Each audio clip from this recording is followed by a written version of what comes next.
So we don't see a guillotine up in the church today, or in your house, or people don't wear them on their shirts or around their necks. And that's because the guillotine in old times was a way of executing people publicly. People would come to this almost like it was a sporting event or something.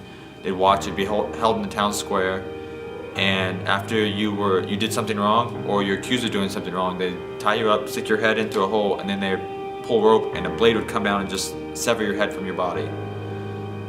Now, this is horrible and it's disgusting, and you don't think of it as a beautiful thing or a way to bring people to tears or even to salvation, let alone. But what about the cross? The cross was also a way of publicly executing someone. You would march down the street carrying your cross, get to the gates of the town where people are coming in, and they would hang you up there. They'd nail you by your hands and feet. People would see you hanging there all day. And not only was it public, it was actually torture as well. You're not only nailed to the cross, but they had beaten you. You alone are, you're trying to hold yourself up, trying to breathe as well. And the whole time, you're just in so much pain. You would be there for, hours, days, however long it took for you to finally just give up your will to go out, and you would die. Compared to the guillotine, which was just a quick cut off of the head, you probably felt no pain whatsoever. The cross is 100 times worse. Now, as man, we can't take the guillotine and make it something beautiful. There's no way you could put it in a building as beautiful as a church today and say, here, this, we're all gonna sit around and look at this as something that's amazing. People will say, no, that's disgusting. That's, that's bloody. That's horrible. But yet we show the cross like it's an awesome thing. It took the Son of God, not just a man, to take something of the world, something that was meant for sin and something meant for evil, and turn it on its head, turn it upside down, and make it the picture of so many people coming to the cross on their knees and asking for salvation, asking for forgiveness. Jesus did this. I ask us as Christians today and us as believers, why don't we do this? We wear the bracelet, we wear the shirts, we put on social media.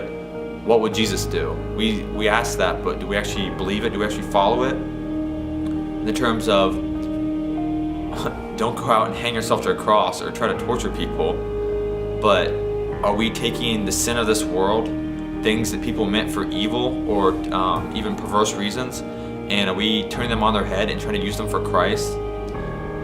Now, a bad example of this, of course, is going out and involving yourself, whether it be alcohol or drugs, for instance, and trying to say, oh, I'm just doing that to bring others to Christ. That's not exactly where I'm taking this. To kind of put this more in perspective, me, myself, I feel a strong call to media. I know there's others out there like that. It's huge right now, whether it be social media or even people producing movies, music. You can't leave your house or even live in today's age without having your phone on you or having a laptop or just totally being absorbed in a TV.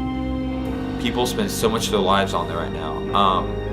My pastor told me recently that Facebook is the new living room, and with that comes so many bad things, because if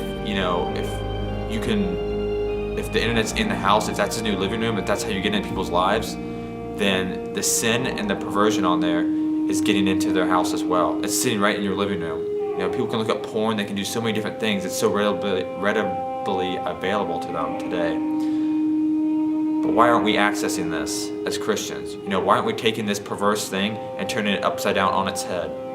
We go out there, we should be, whether it be commenting on things we see, good or bad, telling people on social media or even videos out there that we either like what they're doing, whether it be something promoting God, or just saying, hey, what is the matter with you? What is happening here? Not in an aggressive way, but trying to make them see the light. Whether it be we actually produce these things ourselves, videos, music, movie. There's so many production companies out there today. We should be producing our own things and putting them out there. From a 7-minute video like this to maybe something 3 or 4 minutes. The church. I know that today in the church that it seems like the old and the young can't agree on this, but it can obviously be the thing that could bridge the gap between the two. It should be something that brings them together, that we are using to not only promote the church, letting people know on the outside what we're doing on social media, or even just if they see the video somewhere.